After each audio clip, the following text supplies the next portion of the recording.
सोचिए ज़रा, एक तरफ एक इंतहाई मुनज़्ज़म हाईली ऑर्गेनाइज्ड ड्रग सिंडिकेट हो और दूसरी तरफ कानून नाफिज करने वाले निज़ाम की ऐसी संगीन खामियां जो किसी को भी हैरत में डाल दें।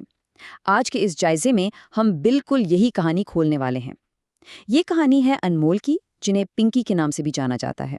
ये सिर्फ किसी आम जुर्म की दास्तान नहीं है, बल्कि इस बात की एक मुकम्मल दस्तावेज है कि हमारा सिस्टम आखिर किस तरह फेल होता है। तो चलिए इस डीप डाइव को शुरू करते हैं। अब इस पूरी कहानी का सबसे धमाका खेज हिस्सा खुद पिंकी के इस बयान से शुरू होता है। जरा गौर कीजिए इस बात पर। मेरे शौहर, जो एक एक्स कॉप थे, उन्होंने मुझे इस गैंग में शामिल किया। ये कोई छोटी बात नहीं है। एक खातून जो कल तक अदाकारा बनने का ख्वाब देख रही थी, वो अचानक एक मुबैना नारकोटिक्स किंगपिन बनने के सफर पर निकल पड़ती है। और उसे ये रास्ता कौन दिखाता है? एक साबिक पुलिस वाला। ये इस बात की तरफ बड़ा वाज़े इशारा है कि जुर्म और कानून के मुहाफिज कभी-कभी एक ही सफ में खड़े नजर आते हैं। लेकिन ये सब आखिर शुरू कैसे हुआ? ख्वाबों से मंशियात तक के इस सफ़र पर एक नज़र डालते हैं। अगर हम इस टाइमलाइन को देखें तो मुलज़िमा का सफ़र बड़ा क्लियर नज़र आता है। बात है 2006 की, जब मॉडलिंग और एक्टिंग का शौक पिंकी को लाहौर ले आया। यहाँ मीनारे पाकिस्तान पर एक लड़की से मुलाकात हुई, फिल्म डायरेक्टर्स के दफातर के चक्कर लगाए गए और फिर वक्त के साथ साथ रास्ता बदलता गया। यहाँ तक कि 2024 में CIA लाहौर के हाथों एक बड़ी गिरफ्तारी होती है। आज हालात ये हैं कि मुकम्मल तहकीकाती रिपोर्ट सामने आ चुकी है और वज़ीर आला पंजाब खुद इस पर जवाबात तलब कर रहे हैं। अब आते हैं इस केस के सबसे हैरान कुन पहलू की तरफ, साबिक पुलिस एहलकार से ताल्लुक़। यहाँ जो वाज़े कॉन्ट्रास्ट है ना, वो वाकई नोट करने वाला है। इब्तदा में पिंकी सिर्फ एक ब्रीफकेस कुरियर की तरह काम करती थी। अपने एक्स शौहर के नेटवर्क के लिए मंशियात रखकर लाहौर से कराची ले जाना, बस इतना किरदार था। लेकिन जैसा कि हम अक्सर इन नेटवर्क्स में देखते हैं, वो वहीं नहीं रुकी। वक्त के साथ उसने इंडिपेंडेंट होकर आगे बढ़ना शुरू किया और पूरे धंधे की कराची इंचार्ज बन गई। ये इस बात का सबूत है कि उसने इस गैर कानूनी धंधे की बारीकियां कितनी तेज़ी से सीख ली थीं। इसके बाद कहानी में एक नया टर्न आता है। अपनी एक आज़ाद एम्पायर की तामीर उसने अपने नेटवर्क को आज़ादाना तौर पर कैसे फैलाया, चलिए ये देखते हैं। इस नेटवर्क का फैलाव देखकर लगता है जैसे किसी बड़ी कॉर्पोरेट सप्लाई चेन की बात हो रही हो। कराची में देखिए, उसने एक ऐसी खातून को शामिल किया जिसकी शादी एक अफ्रीकन नागरिक से थी, जो मुबैना तौर पर पाकिस्तान में कोकीन स्मगल करता था। फिर लाहौर की तरफ आए तो वहाँ भी एक खातून डिस्ट्रीब्यूटर को आज़ादाना तौर पर हायर किया गया। यानी इंटरनेशनल लिंक से लेकर शहरों तक ये एक बहुत ही केयरफुली प्लान्ड और मुनज़्ज़म सप्लाई चेन चल रही थी। इस ऑपरेशन की ताकत और असर रसूख को समझने के लिए बस इस एक नंबर पर गौर कीजिए, 7।